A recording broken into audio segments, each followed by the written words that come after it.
Hoy tengo el enorme gusto de tener entre nuestros contertulios al doctor y profesor Hernán Darío Orozco López, quien se desempeña como docente investigador de la Universidad Externado de Colombia. Una presentación muy corta de Hernán sería la siguiente. Él es doctor en Derecho de la Albert de Ludwigs Universität en Freiburg, en Alemania. Es magíster en Derecho de la Universidad de Regensburg, también allí en el mismo país, en Alemania. Especialista en Derecho Penal y Ciencias Criminológicas de la Universidad Externado de Colombia. Abogado de la Gran Colombia. Y dentro de sus áreas de investigación se encuentra la teoría general del delito y el derecho naturalmente comparado, incluyendo el derecho penal, con una muy amplia experiencia en investigación y en docencia. Uno de los temas, digamos, más fascinantes y de mayor relevancia en este momento en Colombia, justamente, es el tema de la autoría por dominio de aparatos organizados de poder. Es un tema relevante, es un tema importante, es un tema que siempre ha concitado nuestra discusión,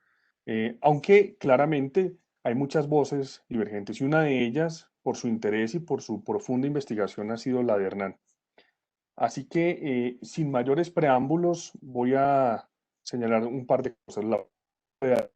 Ahora Hernán esté con nosotros unos 40-45 minutos y haga una conferencia dentro de su... Posteriormente haremos una discusión, escogeré, digamos, las preguntas más relevantes que ustedes hagan en el chat, algunas probablemente que surgirán también de la mesa de panelistas, y digamos que haremos una sesión activa en ese tema. Así que los invito de manera muy cordial a plantear todas las inquietudes, yo estaré pendiente de ellas en el chat. Pues sin más, Hernán, bienvenido a la Universidad de los Andes, qué bueno tenerte aquí y naturalmente tienes la palabra. Bueno, Ricardo, buenas tardes para ti, para todos los participantes, para todas las personas que nos acompañan y muchísimas gracias al Grupo de Estudios Cesare Beccaria y por supuesto al área de Derecho Penal de la Universidad de los Andes por esta generosa invitación a discutir sobre un tema de gran interés teórico, como ha señalado, y desafortunadamente por lo que dice la realidad colombiana también de gran relevancia práctica, a saber el problema de la determinación del título de intervención delictiva de los jefes de los llamados aparatos organizados de poder. Para continuar con mi exposición, me gustaría compartir una pequeña presentación que puede ser de ayuda. No sé si ya la están viendo. ¿Ya se ve, Ricardo? ¿Qué pena? Perfecto. Bueno, entonces, como les mencionaba,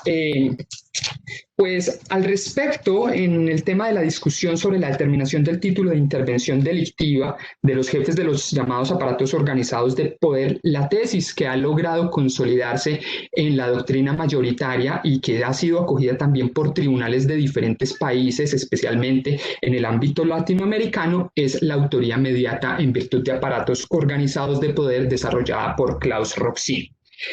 Como ya lo pueden ver por los signos de interrogación en el título de la ponencia y sobre todo por el subtítulo, pues lo que pretendo exponer esta tarde es una visión crítica que nos lleve a una reflexión de si en realidad se trata de esta figura, si esta figura constituye en realidad un instrumento idóneo para la atribución de responsabilidad de los jefes de los llamados aparatos organizados de poder, lo que como ya mencioné en nuestra realidad es relevante no solo en el ámbito de la justicia ordinaria, sino ahora de manera prioritaria en el ámbito de la jurisdicción especial para la paz. Pues bien, para ello pretendo hacer un recorrido muy corto de la evolución de la autoría mediata en virtud de aparatos organizados de poder y posteriormente me referiré también de manera un poco somera a dos ámbitos generales críticos que se refieren a la compatibilidad de esta figura con la teoría del dominio del hecho y posteriormente, que es una crítica intrasistemática, y posteriormente a una crítica interna sobre la consistencia teórica de la autoría mediata en virtud del dominio por organización. Un segundo que ya, sí se puede pasar. En relación con la evolución de la autoría mediata en virtud de aparatos organizados de poder, esta figura tiene su fecha de nacimiento, su nacimiento dogmático, en el año de 1963, cuando Klaus Roxin, en un artículo en la revista GA, señaló que las demás formas tradicionales de autoría y participación estarían en incapacidad de aprender correctamente la responsabilidad de los llamados jefes de los aparatos organizados de poder. Roxin, sin embargo, consideró que esto no era un impedimento para afirmar una autoría de estas personas, puesto que, en su opinión, existiría una tercera forma completamente independiente de autoría mediata, que sería la autoría mediata en virtud de aparatos organizados de poder, la cual él ejemplificó mediante los casos que estaban sucediendo en esa época, a saber, el caso de Stachinsky y el juicio de Eichmann en Jerusalén. Al respecto, Roxin señaló que el fundamento de esta figura era el funcionamiento específico de este tipo de organizaciones y gracias a la fungibilidad de los ejecutores, es decir, a la posibilidad que tenía de reemplazarlos el hombre de atrás, si uno de ellos se negase o se rehusase a cumplir con las órdenes o no pudiera hacerlo, pues existía siempre una reserva de hombres que podrían cometer la conducta o la orden dictada por el hombre de atrás, por lo que finalmente siempre se produciría el resultado. La figura de Roxin no tuvo prácticamente ningún tipo de modificaciones relevantes en las próximas 4 décadas hasta que en los años 2006 y 2007, en 3 trabajos, Roxin introdujo 2 modificaciones o 2 ajustes importantes. Por primera vez, Roxin diferenció claramente entre la fundamentación de la autoría mediata y sus requisitos fácticos. En cuanto al fundamento de la autoría mediata, Roxin señaló un criterio que ya venía siendo utilizado desde el primer escrito en 1963, pero que no era considerado el fundamento, porque el fundamento original era la fungibilidad y se refería a la seguridad incrementada del resultado. Una seguridad que sería incrementada en relación con los otros casos de autoría mediata tradicionales, es decir, autoría mediata por coacción o por error, y frente a la instigación. De acuerdo con Roxin, este sería en realidad el fundamento de la autoría mediata en virtud de aparatos organizados de poder, una seguridad incrementada que se presentaría cuando confluyeran 3 requisitos básicos: poder de mando, apartamiento del derecho y fungibilidad. En el 2006, Roxin también habló de la elevada disposición al hecho como un criterio autónomo, pero posteriormente, en el 2009, cambió de opinión y consideró que no se trataba de un elemento independiente, sino que se derivaba de los otros 3 requisitos, por lo que lo relevante será probar entonces la consistencia interna de los 3 primeros requisitos. Pues bien, con esta apretada síntesis sobre todo del estado actual de la teoría de los aparatos organizados de Roxin, pretendo hacer una valoración crítica de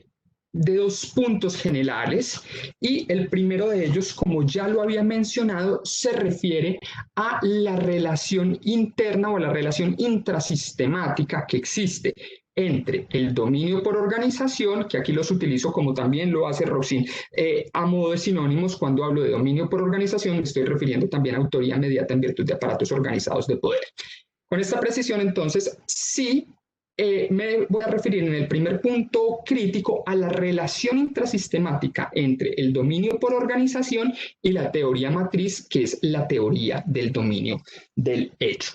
Al respecto, me parece que se deben analizar 2 puntos que son importantes. El primero de ellos se refiere a si realmente el dominio por organización es compatible con la teoría del dominio del hecho de Roxin. Para determinar esto, tenemos que analizar brevemente qué entiende de manera general Roxin por dominio del hecho y por sus manifestaciones específicas. Pues bien, Roxin, en su obra monumental sobre autoría y dominio del hecho, señala que el punto de partida metodológico para determinar el concepto de actor es un principio rector. Y este principio rector, de acuerdo con Roxin nos dice que el autor es la figura central del suceso en forma de acción.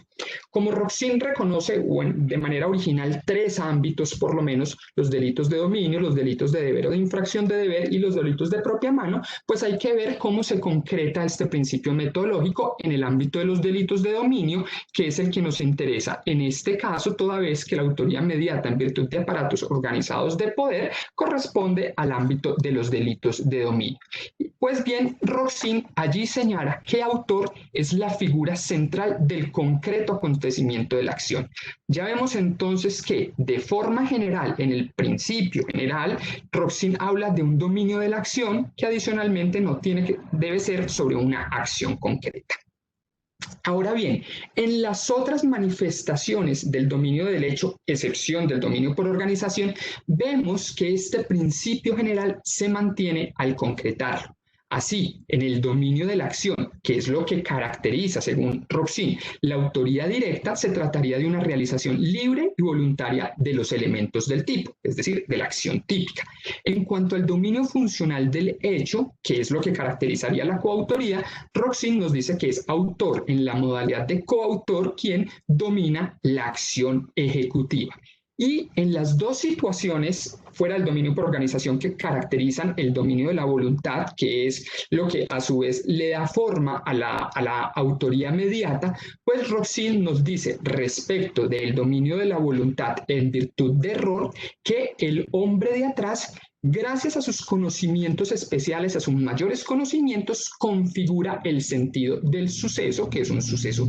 típico. Y en relación con el dominio de la voluntad en virtud de coacción, Roxin nos señala que si bien el hombre de atrás no domina directamente la ejecución, sí domina de manera directa al hombre de adelante, al coaccionado, y gracias a eso domina también la ejecución, es decir, la acción típica. Pues bien, si nosotros miramos el concepto general de dominio del hecho y sus manifestaciones específicas en los delitos de dominio por parte de Roxin, nos encontramos en que su obra, el dominio del hecho, consiste en el dominio sobre el concreto suceso en forma de acción, o, dicho de manera sintética, en un dominio sobre una acción concreta.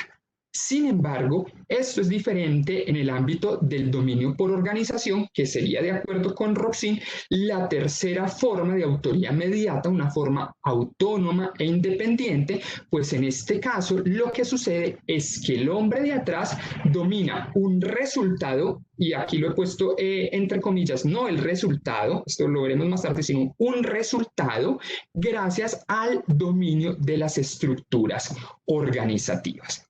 Pues bien, teniendo en cuenta esto,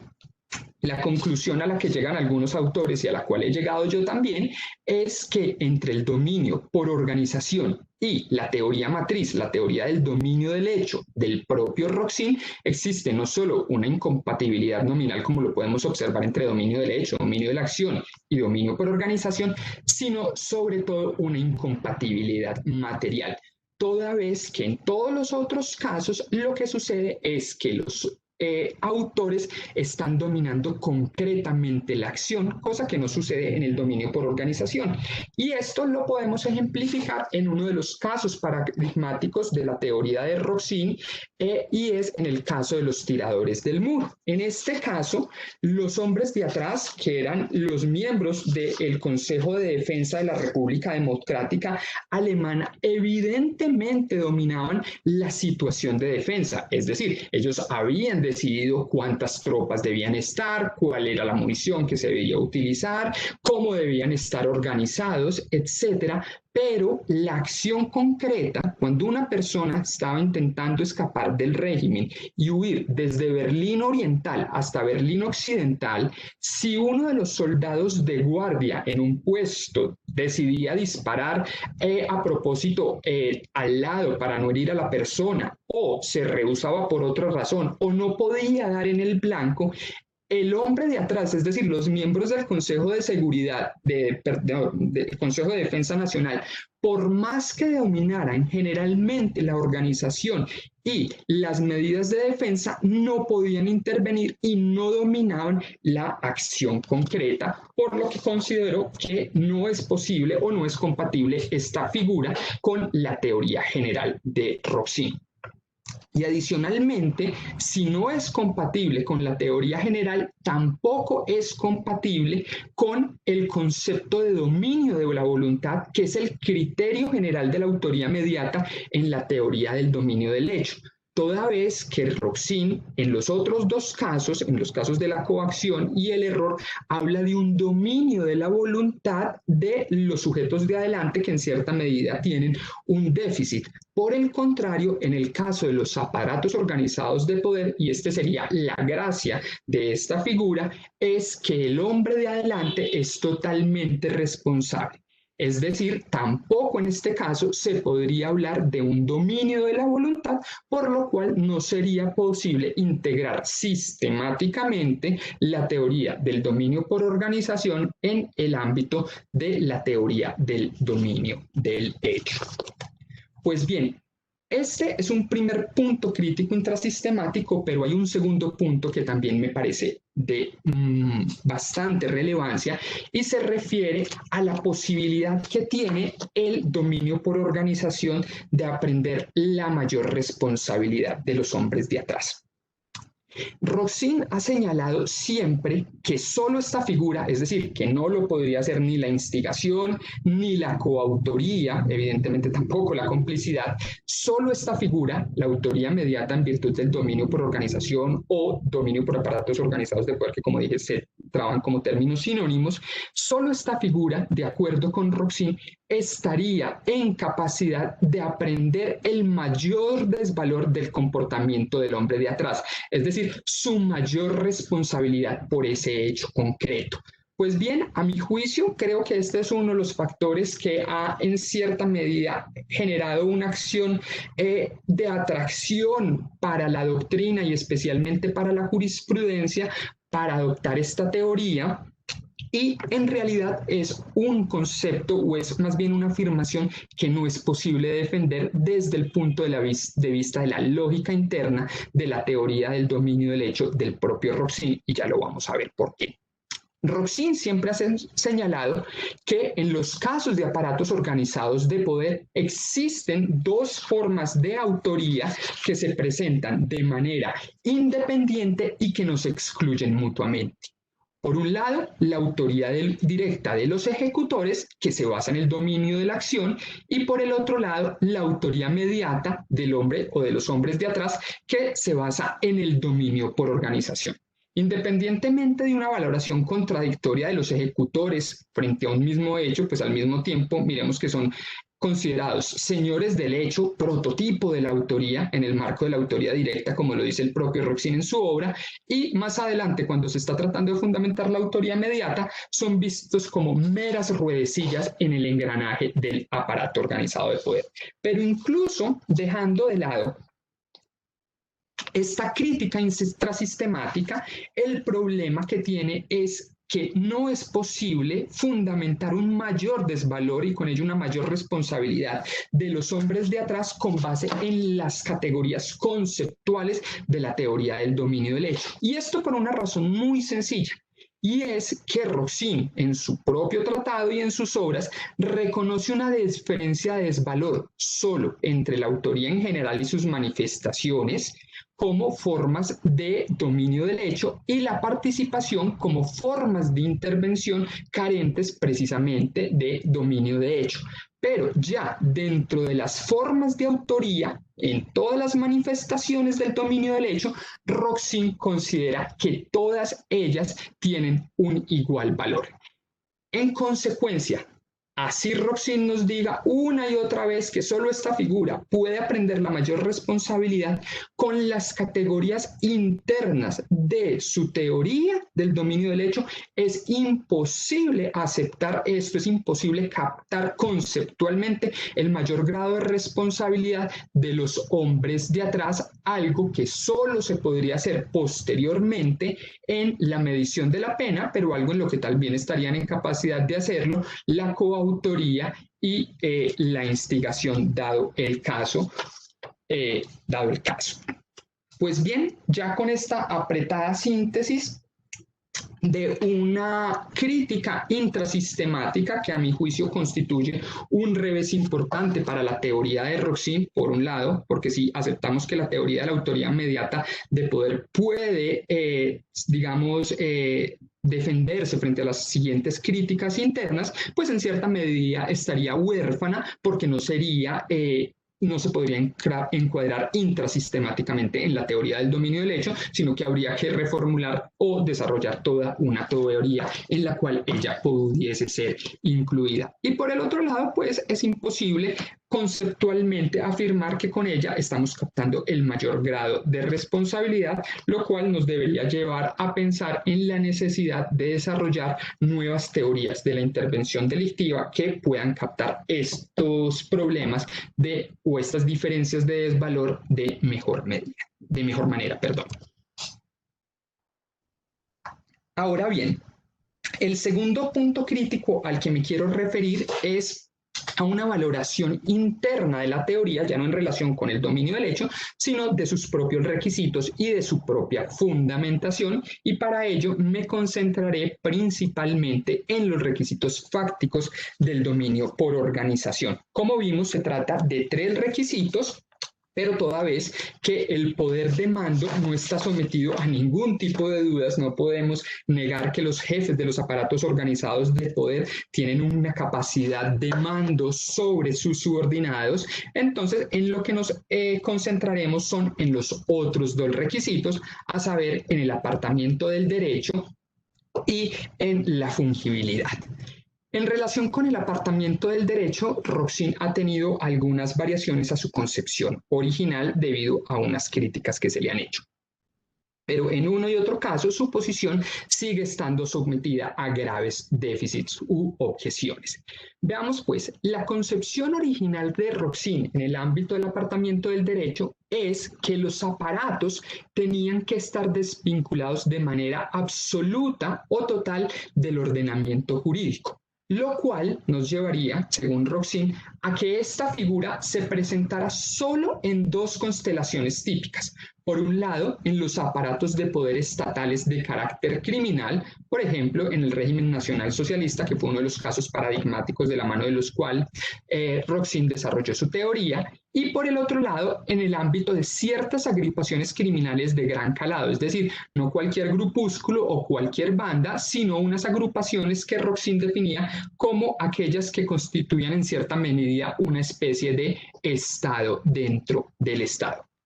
Pues bien, hay 2 problemas básicos de esta concepción original, hay muchos más, pero los más importantes es que, por un lado, falta una desvinculación total de los aparatos organizados de poder, es decir, los aparatos organizados de poder no observan o no consideran que todo el Código Penal o atentan contra todo el Código Penal, ni siquiera contra una de las prohibiciones específicas como el homicidio. Pensemos nuevamente en el caso de la República Democrática Alemana, no es que el homicidio allí no estuviese en vigor, sino que frente a determinadas circunstancias se había, digamos, puesto o se le había perdido vigencia en cierta medida, por ejemplo, en el caso de las personas que intentaran escapar de este estado. Ese es el primer problema. Y el segundo problema que tiene Roxin se refiere a los casos de los aparatos de poder estatal de carácter, los aparatos de poder criminales de carácter estatal. Pues en este caso es conceptualmente imposible afirmar que existe una desvinculación del propio ordenamiento criminal de carácter positivo, y esto es un déficit que se lo han criticado incluso algunos de los partidarios de versiones modificadas de la figura como Ambos y como Schloss. Este problema evidentemente se podría solucionar recurriendo a consideraciones de derecho natural. Pero al recurrir a consideraciones de derecho natural y apelar, por ejemplo, a la fórmula de Radbruch, pues tendríamos un problema, y el primer problema es que tradicionalmente, al menos en la concepción clásica del derecho natural, pues este servía a lo sumo para limitar el ejercicio del ius puniendi, pero no tanto para fundamentarlo, al menos así en el derecho natural racional. Y el otro problema grave que tendría Roxin, si este problema, digamos, pudiésemos subsanarlo, es que, acudiendo, por ejemplo, a la fórmula de Radbruch, pues solo lo podríamos aplicar en situaciones excepcionales, pues de acuerdo con esta fórmula, como es bien conocido, solo en los casos en los que haya una incongruencia bastante grave entre la ley positiva y la justicia, la ley positiva debe ceder ante la justicia, esto para garantizar obviamente el alto valor de la seguridad y de la certeza jurídica. Eso nos llevaría a concluir entonces que solo sería posible hablar de un apartamiento del derecho natural o suprapositivo en aquellos casos de graves violaciones de derechos humanos, pero no, por ejemplo, en simples atentados a la propiedad. Y esto estaría en cierta manera en contra de la posición de Roxin, que siempre ha considerado que la autoría inmediata en virtud de aparatos organizados de poder debe aplicarse independientemente de la modalidad y de la gravedad del delito. Pues bien, en virtud de esto, Roxin ha realizado dos reformulaciones de su criterio del apartamiento del derecho y el primero es el siguiente y ha dicho, evidentemente no es necesario que los aparatos organizados de poder se desvinculen in toto del ordenamiento jurídico, sino solo en relación con los tipos penales incriminados. Pues bien, esto tiene un problema y es que de esta manera desaparece la función delimitadora del apartamiento del derecho. Como les acabo de mencionar, Roxin estaba interesado en mantener esta figura en un ámbito muy restringido, solo para unas constelaciones que él llamaba prácticamente ideales y que auguraba que no se iban a volver a repetir en la historia. Desafortunadamente, la Segunda Guerra Mundial no fue lección suficiente para la humanidad y estas constelaciones se han venido repitiendo de manera continua y en el caso colombiano aún hoy en día vivimos este flagelo. Entonces, en la medida en que nosotros consideramos que hay una desvinculación solo en el marco de los tipos penales incriminados, pues en ese caso lo que se hace es o lo que se presenta es la posibilidad de trasladar esta figura de esos casos muy excepcionales también al ámbito de la criminalidad empresarial. Pues pensemos simplemente en una sociedad que valiéndose de maniobras engañosas, pues se dedica a comercializar productos o supuestos productos para la salud a través de un grupo muy numeroso de vendedores y nosotros creo que tendríamos muchísimos ejemplos y tendríamos simplemente que pensar en las pirámides en el caso colombiano para darnos cuenta que esta figura se podría trasladar sin más al ámbito de la criminalidad empresarial, algo que contradice la voluntad y la intención de Klaus Roxin. Y el otro problema es que Roxin, o más bien la otra reformulación de Roxin, es para subsanar el problema del recurso al derecho natural. De acuerdo con Roxin, entonces ya no era necesario acudir para valorar si se había apartado el aparato organizado de poder del derecho. No era necesario acudir al punto de vista del sistema anterior, es decir, la normatividad legal vigente en ese instante, sino tener en cuenta la valoración jurídica actual. Pues bien, en la medida en que la forma de intervención delictiva como uno de los presupuestos de la punibilidad no de acuerdo con las leyes vigentes al momento de los hechos, sino con el punto o más bien la valoración jurídica actual, pues lo que estamos generando es un atentado contra claros principios del Estado de Derecho y estaríamos entonces lesionando por un lado el principio de legalidad y por otro lado derogando de manera velada la prohibición de retroactividad por lo cual el criterio del apartamiento del derecho presenta graves problemas e inconsistencias tanto en su versión original como en las fórmulas o en las versiones reformuladas de Roxin, por lo que a mi juicio no puede consistir en un criterio adecuado para fundamentar una forma de autoría mediata. El segundo criterio, que ha sido el criterio más importante, es el criterio de la fungibilidad de los ejecutores. La fungibilidad, que sería la intercambiabilidad o la reemplazabilidad de los ejecutores, digamos en términos lingüísticos habrían sido mejor alguna de estas expresiones, pero no me quiero quedar en este pequeño falla lingüística, sino que quiero pasar al aspecto material. Y la fungibilidad de los ejecutores puede ser entendida de dos maneras. Por un lado, puede ser entendida como una fungibilidad concreta, es decir, como la posibilidad efectiva de reemplazar, en un caso concreto, a los ejecutores en el marco de la ejecución típica. Pues bien, en el primer caso paradigmático, de la mano del cual Roxin desarrolló su teoría, es decir, el del aparato de poder nacional socialista, pues podemos estar de acuerdo en que en muchísimos de los casos, no en todos, pero en muchísimos de los casos, existía una fungibilidad concreta, dado el número de miembros que tenía y la forma de operar de este aparato organizado de poder. Pero ya en el segundo caso paradigmático, de la mano del cual Roxin desarrolla su teoría, es decir, en el caso Stachinsky, debemos concluir que no es posible hablar de una fungibilidad concreta, pues en la medida que Stachinsky si hubiese decidido no realizar la conducta, no incluso ni siquiera en el marco de la ejecución típica, sino horas, incluso días antes, los miembros o sus superiores en la KGB no habrían tenido la oportunidad de reemplazarlo de manera efectiva, toda vez que no contaban con un agente de sus capacidades y con un entrenamiento de esta naturaleza que pudiese llevar a cabo los complejos atentados que se le había encargado a Stachinsky. Y otro caso más, volvemos a los tiradores del muro, y aquí ha anotado el nombre de una penalista alemana, Langneff, que se doctoró precisamente con una tesis sobre aparatos organizados de poder, si no recuerdo mal, del año 2000. Ella, que defiende también esta figura, señala que en estos casos tampoco era posible hablar de una fungibilidad concreta a pesar de que existieran cientos o incluso miles de guardias de frontera, pues en la situación concreta, en la situación específica, como todo estaba tan delimitado espacial y temporalmente, en el instante que alguien negara a cumplir las órdenes o que no lo pudiera hacer por X o Y razón, no era posible que entrara un personal de recambio que ejecutara la conducta, pues seguramente la persona ya habría podido escapar. Algo similar creo que podemos decir del destacamento especial Colina, en el caso Fujimori, una unidad o un comando de la muerte con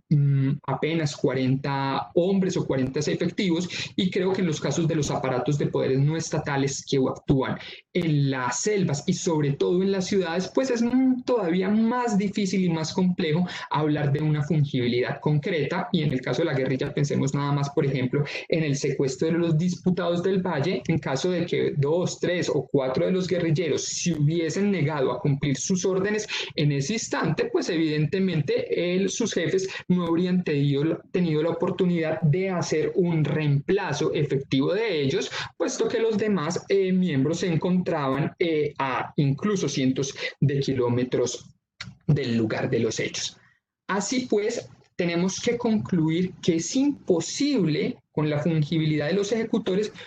con la fungibilidad concreta, fundamentar un dominio de la organización, pues el dominio significa, o más bien se debe presentar, no solamente antes del hecho, sino que el dominio, y en este caso el factor que lo fundamenta, la fungibilidad, se tendría que presentar durante la ejecución del hecho. Y esto vale también para los otros casos de intervención delictiva. Por ejemplo, una autoría mediata en virtud, por ejemplo, de una coacción pues no decae porque yo deje de coaccionar a la persona posteriormente, o una autoría mediata utilizando a un inimputable tampoco decae si posteriormente o antes la persona no es inimputable. Pero si la persona en el instante de la ejecución es imputable, no puede existir una autoría mediata por más que posteriormente la persona se vuelva inimputable. Y algo similar, es decir, esto es un principio esencial del Estado de Derecho y del ámbito penal, es determinar todos los requisitos de la punibilidad al momento del hecho. Pensemos nada más también en la imputación subjetiva y en el no reconocimiento de un dolus subsequens o de un dolo posterior, lo mismo que un dolus antecedens, es decir, un dolo previo a la realización típica. Si no existe dolo en el instante de la ejecución, pues la conducta no va a ser dolosa por más que antes o después existiese dolo. Exactamente lo mismo sucede con la fungibilidad concreta de los ejecutores, por lo cual no puede ser vista como un elemento fundamentador de una forma de autoría mediata. Entonces, muchos de los autores han reconocido, precisamente los autores defensores, no solo todos los contradictores que en Alemania van creciendo cada día más, sino también de los defensores han reconocido que existen graves problemas en la fungibilidad concreta, por lo cual se han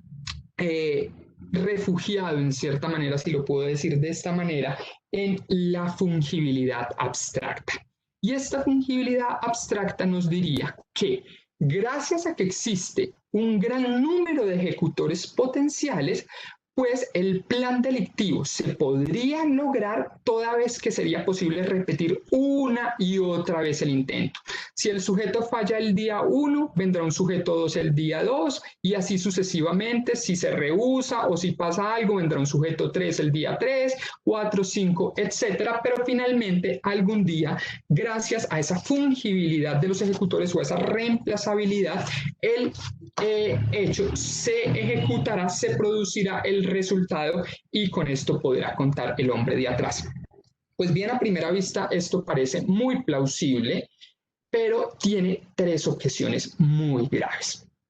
La primera de ellas se la ha hecho también una autora alemana que se doctoró en el 2004, Urban, y que defiende también los aparatos organizados de poder y de hecho también su traslación al ámbito de las empresas económicas, y señaló lo siguiente: en aquellas constelaciones en las que es imposible intentar nuevamente la ejecución del hecho, no vale de nada que yo tenga cientos, incluso miles de potenciales ejecutores, porque fácticamente es imposible llevar a cabo un nuevo intento. Y el ejemplo es, de nuevo, los tiradores del muro.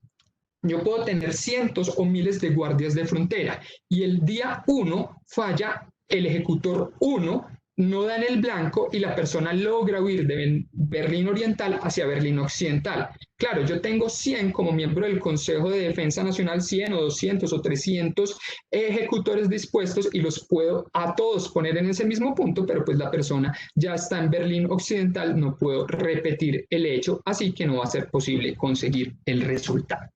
Pues bien, este aspecto que ya es fáctico sería suficiente para dudar de la fungibilidad abstracta, pues no se presenta en un gran número de casos, pero además hay unos problemas teóricos y son dos. El primero se refiere a lo siguiente, y es que el primer hecho, el del sujeto 1, el día 1,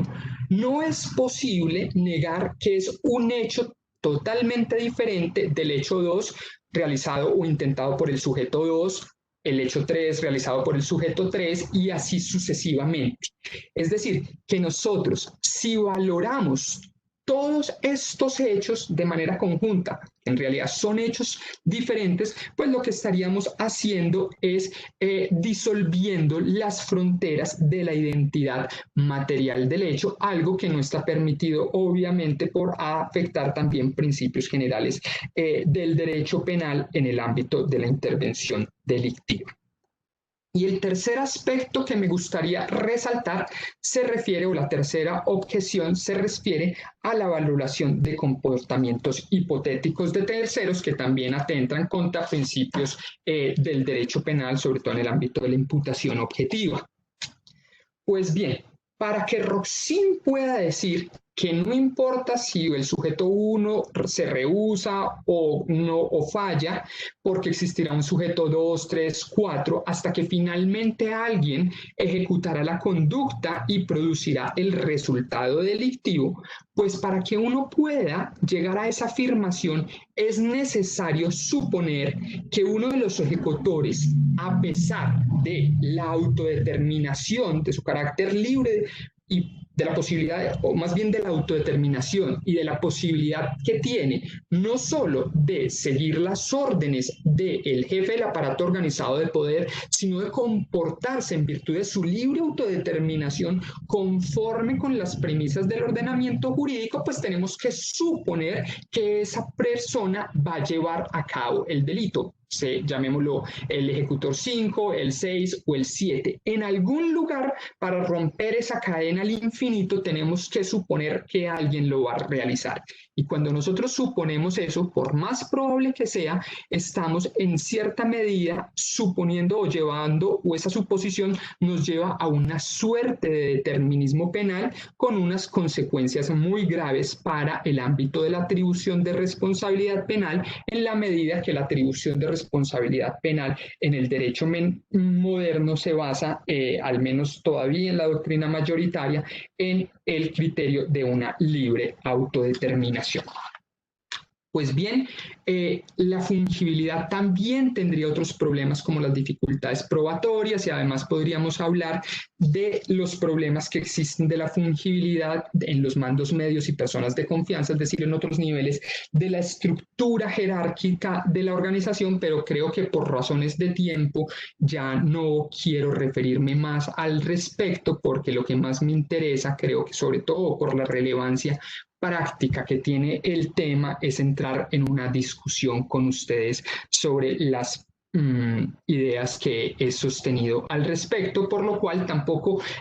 señalaré o tampoco me referiré mucho a la seguridad de producción, o más bien no me referiré a la seguridad de producción del resultado como criterio para la fundamentación de la autoría mediata, porque también está quejado de muchos de los déficits de la fungibilidad, pero creo que si es necesario en el ámbito de la discusión nos podríamos referir al respecto.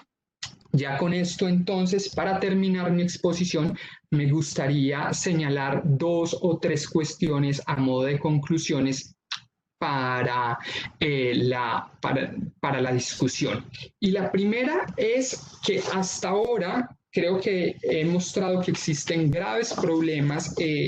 intrasistemáticos e internos en la teoría de la autoría mediata en virtud de aparatos organizados de poder, y no he recurrido en ningún instante a una crítica externa, es decir, no he analizado en lo más mínimo si el principio de autorresponsabilidad se estaría violando por esta forma de autoría mediata en virtud de aparatos organizados de poder, una crítica que a mi juicio también es fundamental y es muy importante, pero que por razones de tiempo y porque me gustaría concentrar en la crítica interna no he podido realizar, pero hay que tener en cuenta que una gran parte de la doctrina considera que el principio de autorresponsabilidad es el fundamento de la autoría mediata. Yo me adscribo a esta corriente y en esa medida también la figura de Roxin estaría violando este principio y por lo tanto no constituiría un instrumento idóneo para fundamentar la responsabilidad. Pero lo importante, como he señalado y he querido mostrar, es que existen graves déficits internos e inconsistencias intrasistemáticas, es decir, ya este nivel interno de la autoría mediata en virtud de los aparatos organizados, los cuales nos deberían llevar a una reflexión mucho más concienzuda sobre la posibilidad de aplicarla en el ámbito colombiano, no solo en el ámbito de la justicia ordinaria, que ya lo he mencionado, donde, lo debo decir, se ha aplicado bastante a la ligera. El criterio de la fungibilidad ha sido, si es que ha sido analizado, ha sido tomado bastante a la ligera, y me parece que es muy importante hacer una reflexión muy clara ahora en el marco de la JEP sobre una posible recepción de la figura del dominio por organización como un criterio adecuado para atribuir responsabilidad penal. Ya con esto termino mi exposición y de nuevo muchísimas gracias a todos los participantes, a todas las participantes por el interés. Al principio sigo estando nervioso por supuesto, pero al principio estaba todavía aún más nervioso porque hemos visto una gran afluencia de público. Entonces, pues nada, absolutamente feliz, contento y muy ansioso de poder discutir con ustedes sobre este tema. Y de nuevo, muchas gracias, Ricardo, por la generosa y amable invitación. A ti, Hernán, por estas tan interesantes cuestiones relacionadas con el tema de autoría por dominio de aparatos organizados de poder.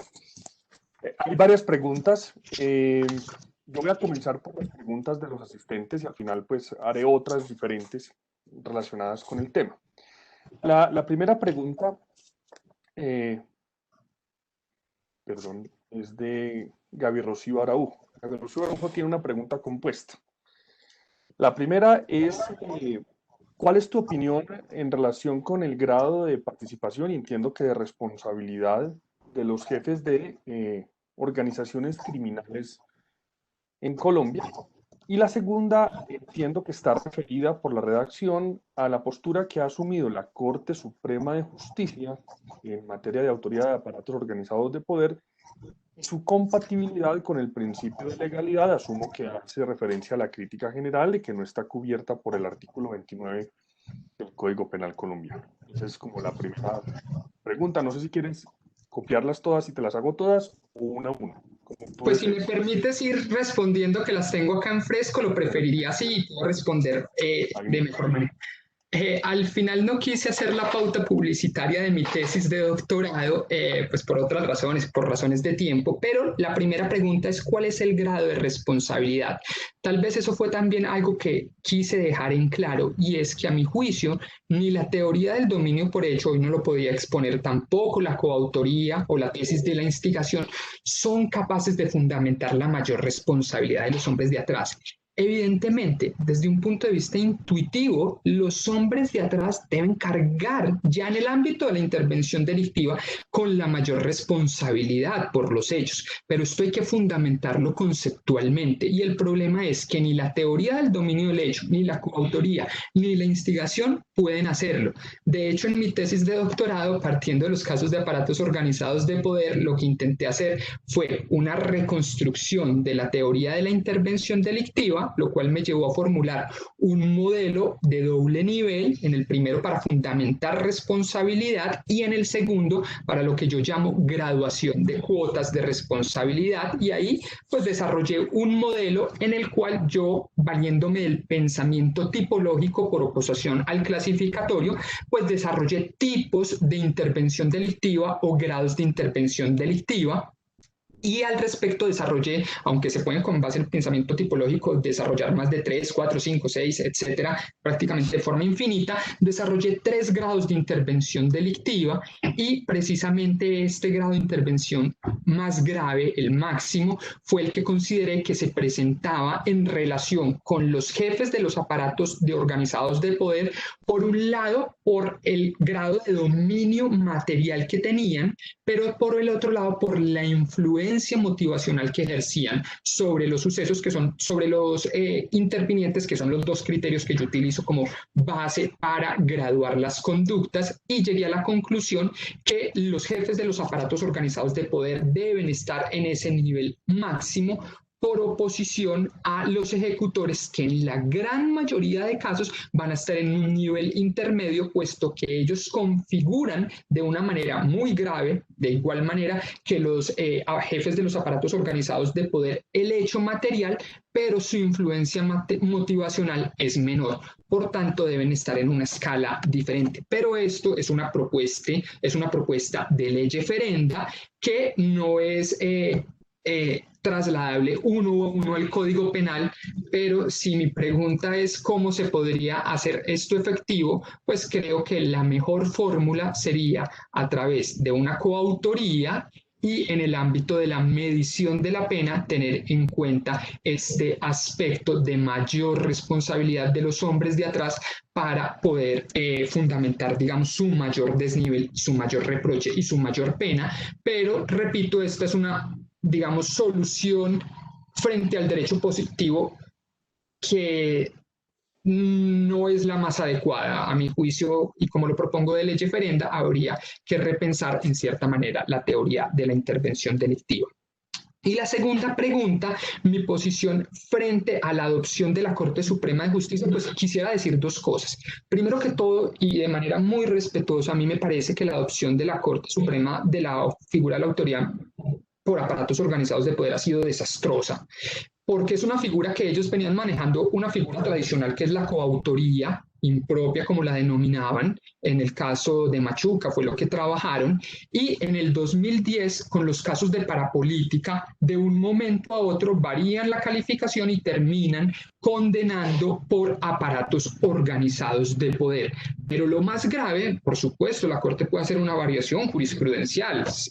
El primer problema es que no atendió los criterios de la Corte Constitucional para hacer estos cambios de jurisprudencia y adicionalmente desde el punto de vista penal, la cosa impresionante o el aspecto impresionante es que la Corte despacha con 3 palabras toda esta discusión y dice es la mejor solución político-criminal, es la única que puede aprender correctamente el grado de responsabilidad y por tanto son autores en virtud de aparatos organizados de poder y no nombran siquiera las figuras, los elementos característicos de la figura. No hay una, digamos, una referencia explícita a la fungibilidad o al apartamiento del derecho. Y en estos casos, el caso de la masacre de Macayepo, podríamos pensar que podrían existir problemas frente a una fungibilidad concreta. Puede que no existieran, pero por lo menos en una cuestión de honestidad científica y sobre todo de desarrollo de principios constitucionales, pues la jurisprudencia de la Corte tendría que haber explicitado esto. Entonces eso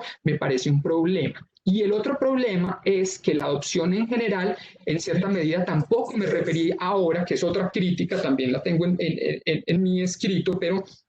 no la pude mencionar ahorita, es de derecho positivo. En Alemania, y este es el problema de nosotros recibir y recepcionar tan acríticamente ciertas teorías, en Alemania es mucho más fácil considerar que la teoría de la autoría mediata por aparatos organizados de poder puede ser compatible con la ley positiva por 2 razones básicas. Primero, porque en el momento de la expedición de la ley en las exposiciones de motivos, las comisiones redactoras, como no se pudieron poner de acuerdo los profesores, pues dijeron algo muy sencillo. Vamos a dejarle la determinación del ámbito concreto de la autoría mediata a la jurisprudencia y la ley. Y eligieron una fórmula lingüística que es mucho más amplia y es una autoría mediata por medio de otro.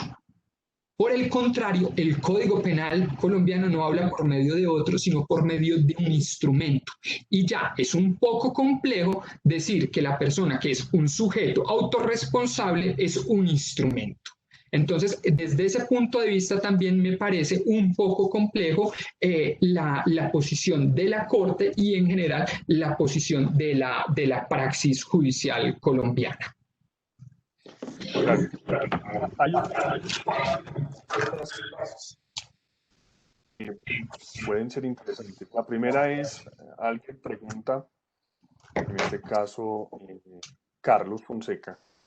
si en tu exposición no hay una confusión entre la intercambiabilidad de los ejecutores con la intercambiabilidad de las víctimas. Esa sería, digamos, la pregunta que hace en concreto. La otra pregunta que hace, en este caso, Eduardo Acosta, es, en este tipo de teorías, por ejemplo, ¿frente a quién podría alegarse legítima defensa? ¿Frente a quien tiene el dominio del hecho o a quien tiene el dominio de la acción? Esa es la pregunta que hace Eduardo Acosta. Yo creo que con esas dos podríamos continuar. Hay bastantes. Vamos a ver si podemos preguntar todas. Y hay una que a mí sí me gustaría hacer antes de continuar con las de los asistentes, y es la siguiente. Bueno, pues me gustaría que ampliaras un poco el tema de la coautoría, un tema de la coautoría que también se ha trabajado a nivel nacional, por ejemplo, por autoras como la profesora Paula Cadavid, en su tesis doctoral igualmente. Y es que nuestra realidad criminal es una realidad muy particular. nuestros aparatos organizados, pues entre otras cosas, tienen unas características que no necesariamente se presentan en otras partes del mundo. Fenómenos como, por ejemplo, la convalidación posterior de hechos realizados u ordenados por mandos medios con autonomía, por ejemplo, o los casos de doble dominación del aparato, una dominación política y una dominación militar, con distintas funciones, pero que al final de cuentas suponen un dominio complejo. Dentro de aparatos no tan jerarquizados en este ámbito, o hechos cometidos con aparatos cuya estructura va progresivamente cambiando en el tiempo por las intervenciones militares. Un buen ejemplo son las FARC. Las FARC hace 15 años tenían una estructura un poco diferente de las estructuras, o con organizaciones como las AUC, que eran organizaciones muy variadas y muy fungibles en este ámbito, o por grupos fraccionados, digamos como las disidencias actuales, o digamos grupos que tienen unas políticas muy particulares, pero permiten que sus miembros o algunos miembros excesivamente motivados tengan ciertas habilidades para tomar iniciativas criminales dentro del marco de las políticas. Esa realidad tan particular nuestra nos llevaría dentro de tu teoría, no sé si la consideraste, digamos, en tu tesis doctoral, dijiste a nuevas construcciones. ¿Cómo debemos abordar, cómo deberíamos abordar de aquí al futuro este tipo, digamos, de mutaciones, este tipo de estructuras tan enriquecidas en el ámbito, digamos, del derecho penal colombiano y cómo debería reflejarse esto en la jurisprudencia?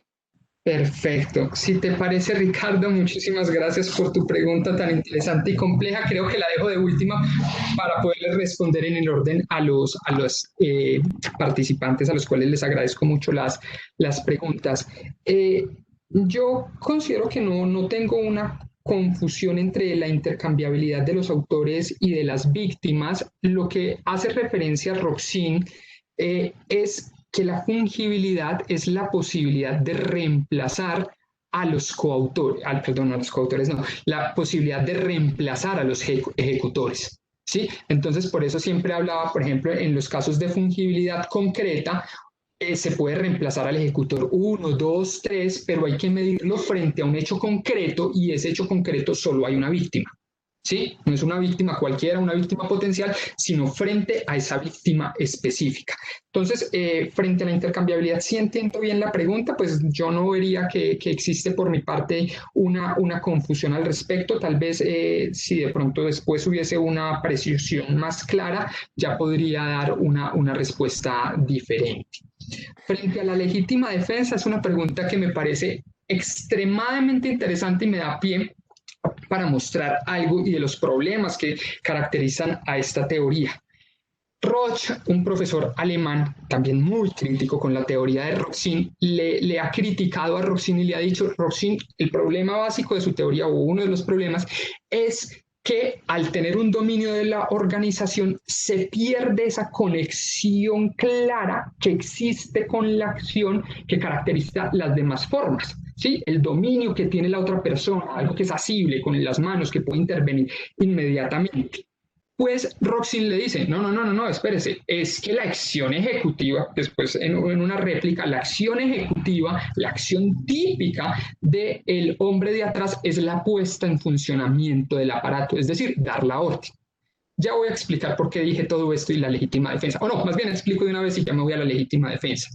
Si esto es cierto, pues nosotros lo que estamos haciendo, lo que estaría haciendo Roxin, es uno de los problemas graves, si eso es una acción típica, es que está expandiendo el ámbito del injusto, que comienza con las acciones ejecutivas, pero la acción ejecutiva, o al menos como la entendemos mayoritariamente, es cuando el sujeto de adelante se acerca, está ahí y empieza con su revólver, su pistola o lo que sea a ejecutar la conducta, ¿sí? Pero no cuando el hombre de atrás dice simple y llanamente se debe asesinar a X o a Y persona. Entonces, eso es un problema de un adelantamiento de las barreras de punibilidad. ¿Qué pasa frente a la legítima defensa? Y por eso me parece interesante.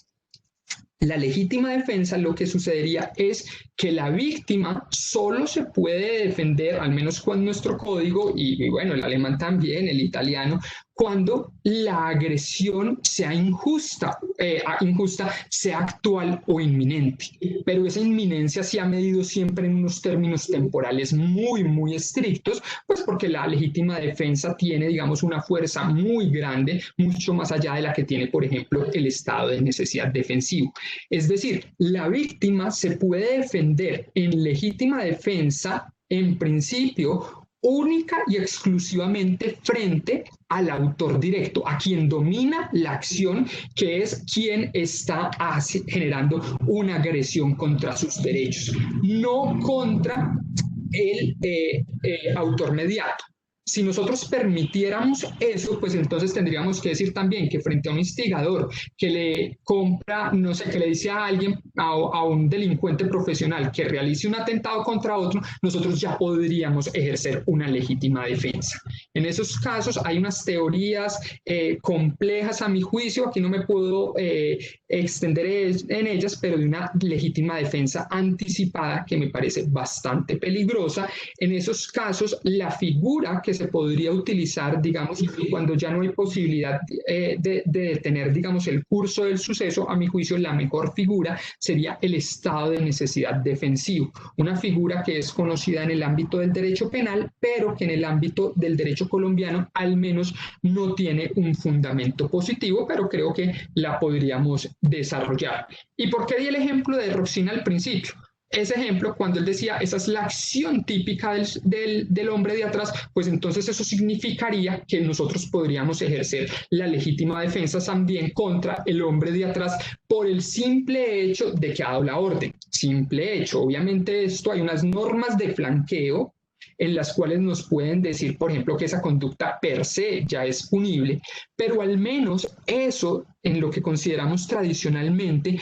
no cabe dentro del ámbito que protege el delito específico, la prohibición de homicidio. Nosotros podríamos decir, hombre, pero es que es el jefe de un aparato organizado de poder y podríamos defendernos de manera mucho más fuerte frente a estas personas. El peligro que tendríamos ahí es un argumento del rompimiento del dique y nosotros tendríamos que aceptar que en cualquier caso, no solo en esto, porque no existiría un factor para no trasladarlo a otros supuestos, excepto la gravedad del delito, que no me parece que sea un argumento convincente, tendríamos que decir que en cualquier otro caso de instigación e incluso de complicidad, el que le facilita el arma al que va a cometer posteriormente un delito que no está y que está apenas en una fase de preparación, pues podríamos ejercer la legítima defensa, lo cual me parece bastante complejo.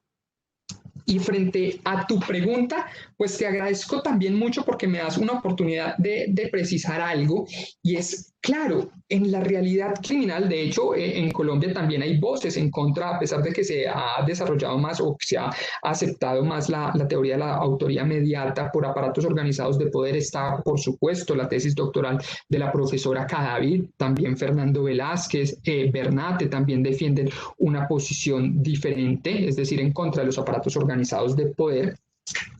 Y en lo que tú mencionabas frente a la realidad criminal, yo les decía, claro, por ejemplo, esto ya no vale para el segundo caso prototípico, que es el caso Stachinsky. Sí, muchas de estas circunstancias, sobre todo la fungibilidad y esa seguridad de producción del resultado, que también es muy compleja en los casos concretos, podría funcionar a lo mejor muy fácil o sin tantas fricciones y sin tantos problemas en el caso del aparato de poder del régimen nacional socialista, esta maquinaria de la muerte. Pero ya cuando nosotros lo empezamos a trasladar a otros casos, pues empezamos a tener problemas. En el caso de Stachinsky, que era un aparato de organizado de poder que operaba en otro país, ¿sí? Estaban en la KGB operando en Alemania.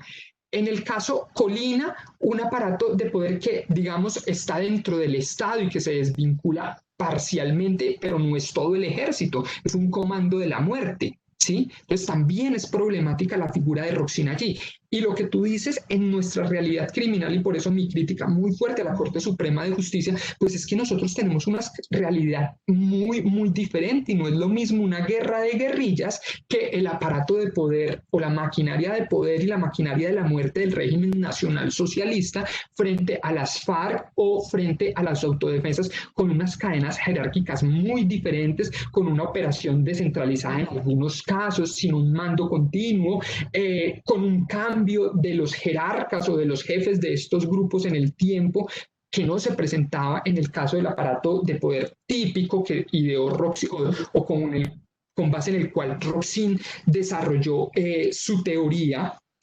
Entonces es muy complejo hacer una adaptación uno a uno de la teoría de la autoría mediata en virtud de aparatos organizados de poder solo por, digamos, el gran renombre que tiene esta teoría a nivel internacional, querer aceptarla como para, en cierta medida, blindarnos de la crítica a esta teoría, a la crítica a nuestras decisiones. Entonces, tienes razón, por ejemplo, en un caso, de hecho, en uno de los casos, en el segundo de los casos, el exdirector del DAS, precisamente la Corte Suprema de Justicia en ese caso reconoce que había dos aparatos de poder y que habían unos que ejercían una función política, netamente política, y una función militar, y otros que ejercían, por 40, la función militar. Estos grupos que están fraccionados, los grupos que operan, por ejemplo, solo en unas zonas concretas, en los casos que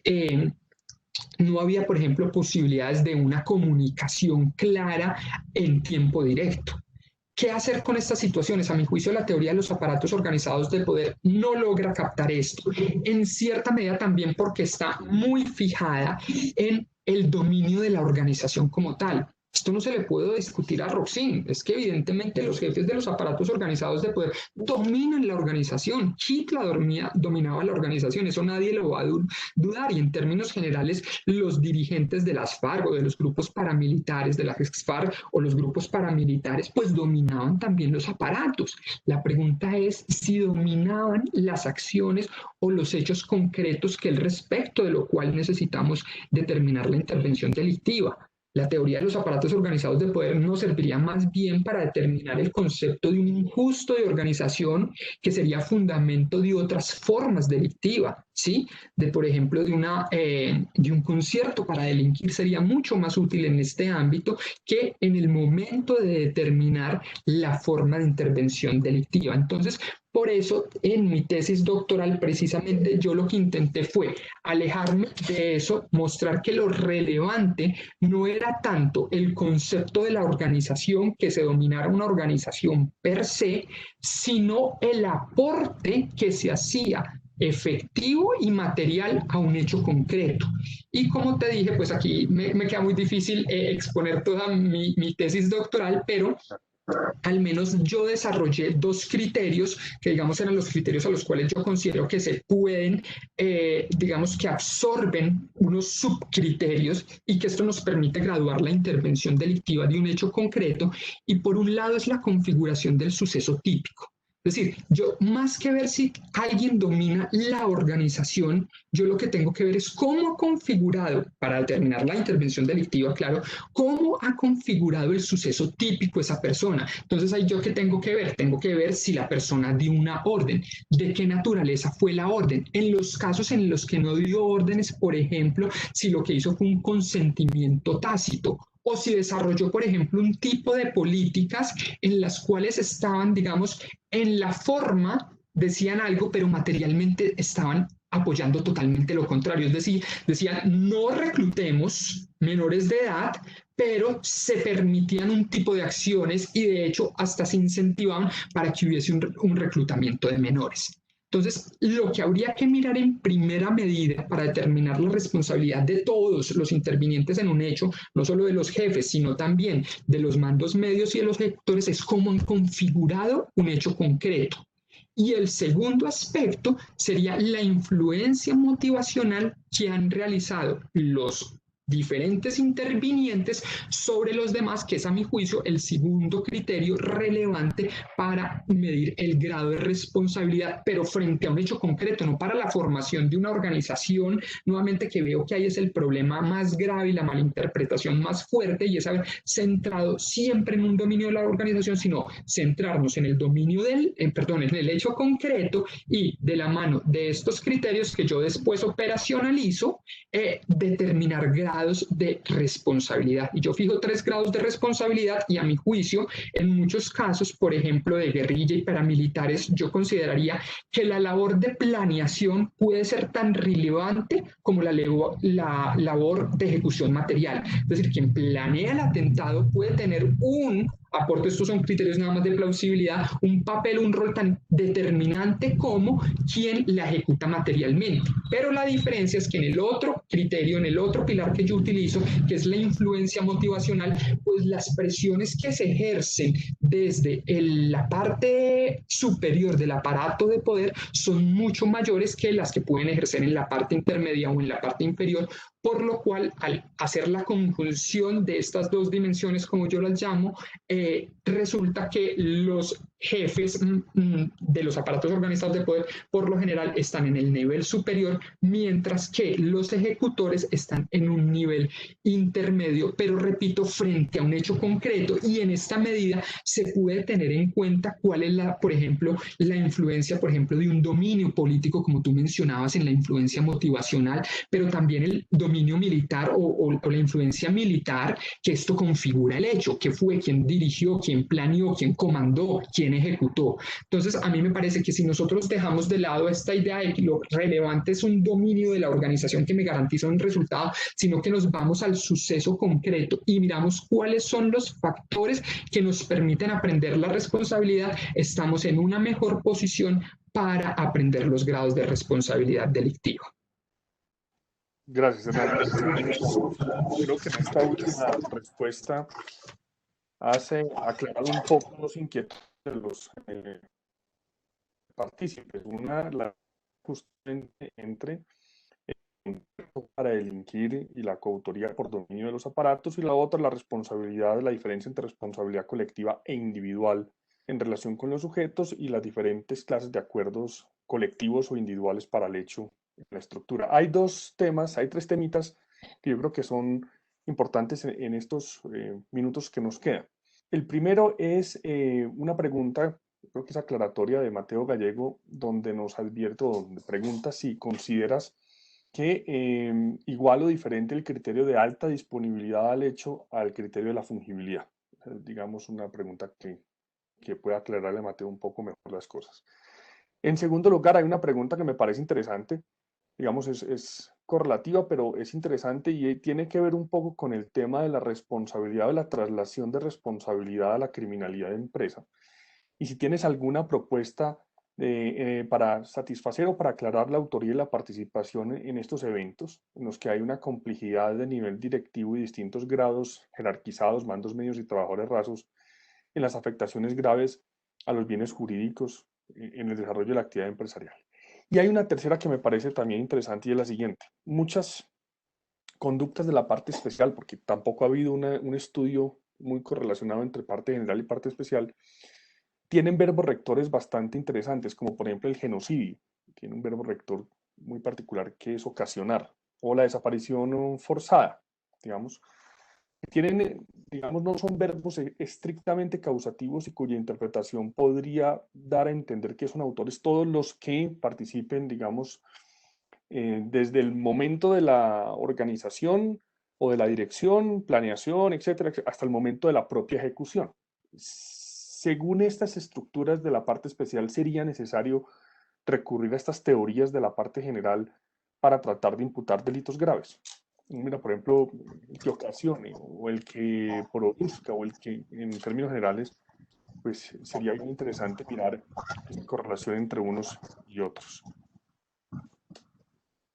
Perfecto, muchísimas gracias, muy interesantes todas las preguntas. En relación con la primera,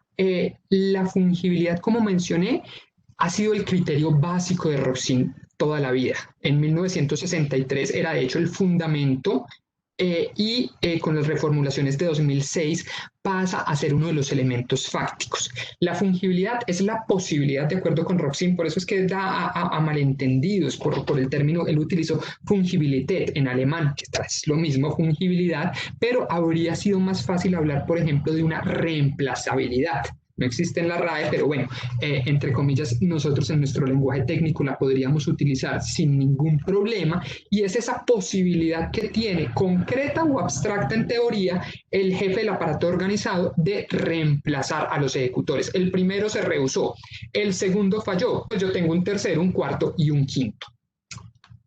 La alta disponibilidad al hecho es un criterio que había desarrollado ya desde, si no recuerdo la fecha mal, 1965, otro gran penalista alemán, el profesor Schroeder, en su tesis sobre el autor detrás del autor. Y allí Schroeder consideró, en contra de Robson, que el fundamento de la autoría mediata en estos casos no sería la fungibilidad, sino la disponibilidad que tienen al hecho estas personas. Es decir, estas personas, por integrarse, digamos, al aparato organizado de poder, ya entran con una disposición que dice Heinrich, otro penalista alemán, han colgado su disponibilidad el sombrero a la entrada de la puerta. Es decir, prácticamente van a hacer lo que les diga el jefe del aparato organizado de poder. Robson, como les mencioné, en 2006, y esto ya son como infidencias tal vez, en el libro Homenaje a Schroeder señala que este es un elemento propio de su teoría. Pues al decir esto, dice, Schroeder no tiene razón, siempre esto pertenece, o más bien el criterio de Robson de Schroeder solo tiene razón si es incluido en mi teoría. Schroeder no quedó muy contento con esta situación y se defendió muy fuertemente en un número de la revista CIS del 2009, y allí también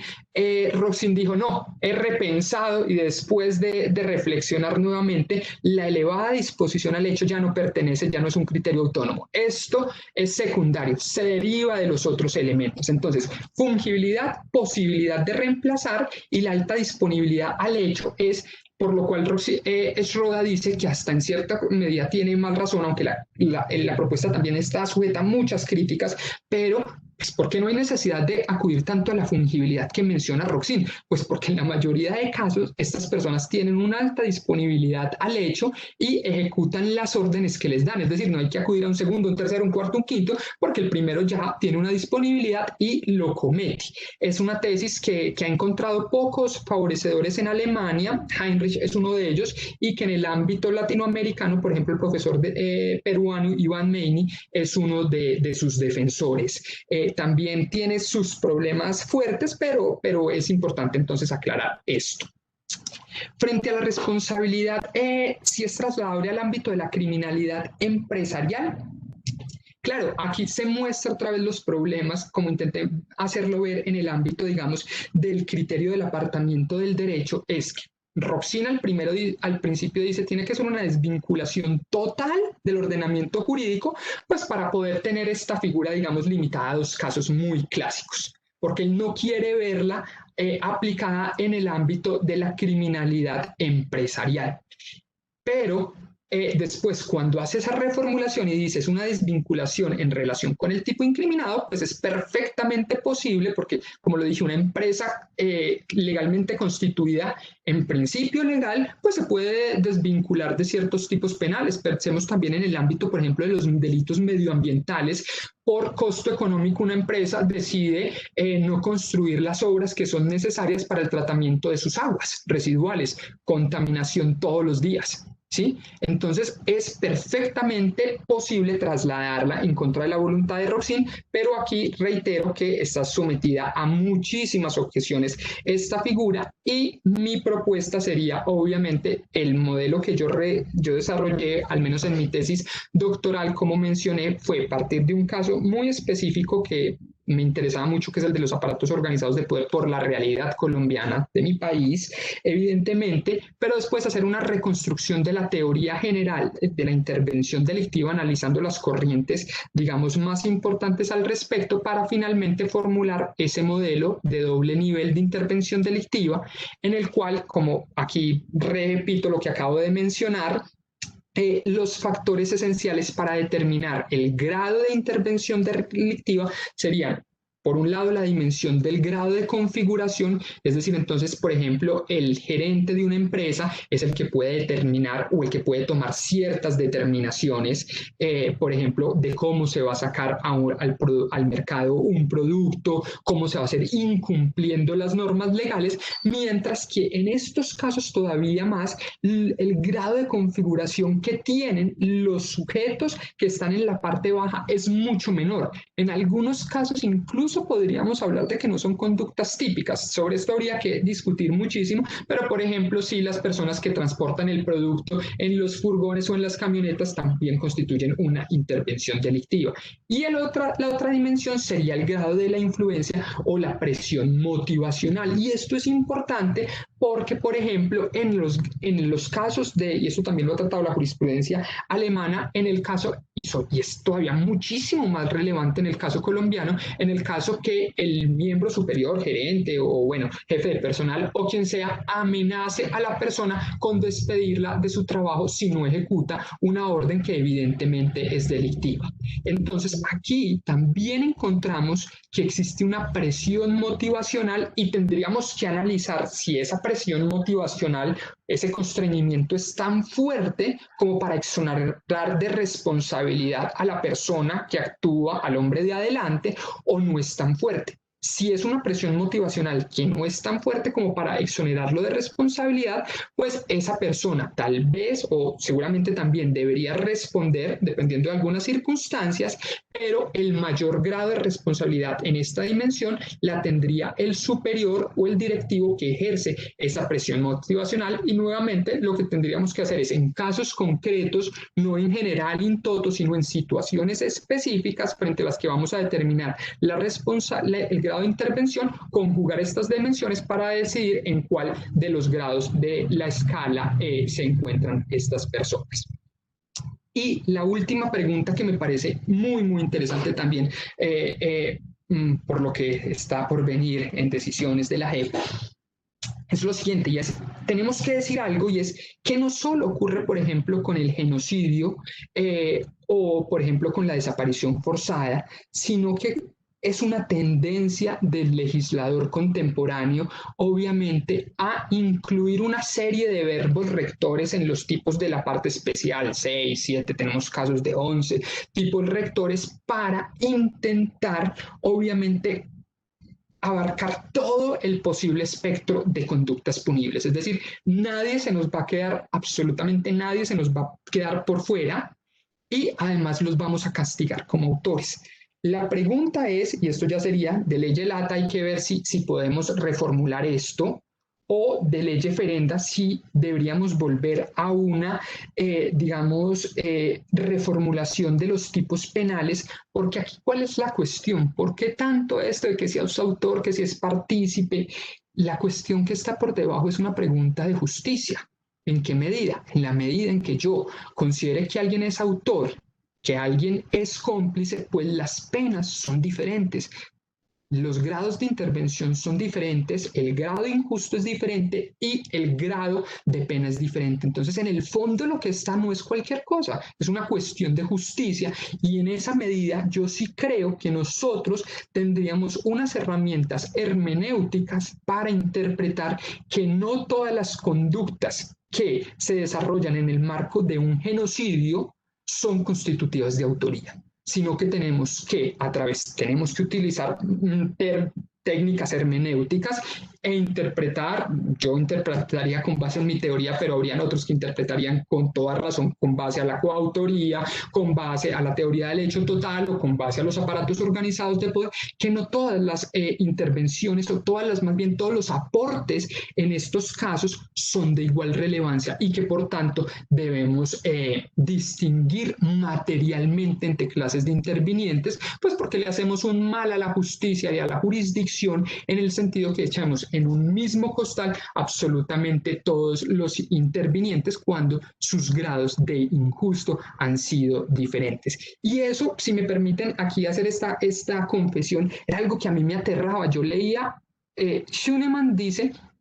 que después de la sentencia de 1990, bueno, de la discusión de 1994 en Alemania, debido a las sentencias del BGH en estos casos, pues que este tema de los aparatos organizados de poder se había convertido en el tema más discutido de toda la dogmática de la intervención y hasta de la parte general. Y es impresionante la literatura que había, y yo leía y leía y leía, y algo que a mí me generaba una extrañeza impresionante es que, claro, había una discusión que es importante frente a los conceptos materiales, frente a la fundamentación, pero al final todos decían era autoría mediata por X o Y razón, y hay 10 versiones diferentes de todo. Es instigación, que en Alemania, al igual que Colombia, es sancionada con la misma pena del autor, o es coautoría, que es sancionado como el autor. Entonces yo decía, bueno, pero está bien, tienen sus déficits materiales, pero ¿y cuál es la vocación práctica de esto? Finalmente no estamos diciendo que se trata de grados de desvalor diferente, que no es lo mismo el grado de intervención del hombre de atrás, mucho mayor que tal vez el del esbirro, como le gusta decirle a Roxy, en muchos casos es diferente. Entonces, esa fue también, digamos, como el movens de mi tesis, al desarrollar una teoría diferenciada que pudiera captar, al menos en mi opinión, de mejor manera los grados de intervención delictiva, pero esto, repito, creo que es válido para el caso del genocidio y creo que debería tenerse muy en cuenta en la JEP. Hernán, quiero agradecerte por esta conferencia tan importante. Es una conferencia muy esclarecedora. Lamentablemente se nos ha acabado el tiempo y se me quedan muchísimas preguntas de grandes profesores en el tintero. Están preguntas de Diego, aunque quedan un poco englobadas en lo que has contestado. La profesora, la pregunta del doctor Yesida, hay algunas preguntas que, digamos, quedan en las estructuras, pero lamentablemente, y a todos les doy un enorme saludo, se me ha acabado, digamos, el tiempo de participación. Así que muchísimas gracias a ti por habernos acompañado. Gracias a todos por su magnífica participación, por la enorme cantidad de preguntas. Esto pues es solo un abrebocas y esperamos que sean muchas más las veces que nos acompañes en la Universidad de los Andes. Encantado que estés con nosotros el día de hoy. Así que pues bienvenido y que no sea la primera vez, Hernán, que haya muchas más. Ricardo, pues muchísimas gracias a ti, a todos los miembros del área de Derecho Penal de la Universidad de los Andes y por supuesto a todos los participantes. La verdad es que el número me ha sorprendido, me ha dejado gratamente, bueno, es un grado de felicidad increíble. Nunca creo que una vez había hablado frente a un auditorio tan amplio, pero sobre todo por las preguntas tan interesantes. Entonces, pues muchísimas gracias a todos los participantes y a ti, Ricardo, de nuevo, mil gracias por esta generosa invitación y por la discusión tan interesante. A todos, muchísimas gracias. Tenemos muchos temas por discutir este semestre. Oportunamente les estaremos haciendo llegar la invitación, así que los esperamos de nuevo en la universidad y gracias por su compañía. Feliz tarde a todas y a todos. Adiós, Ricardo, gracias. Que estés pues muy bien. Gracias.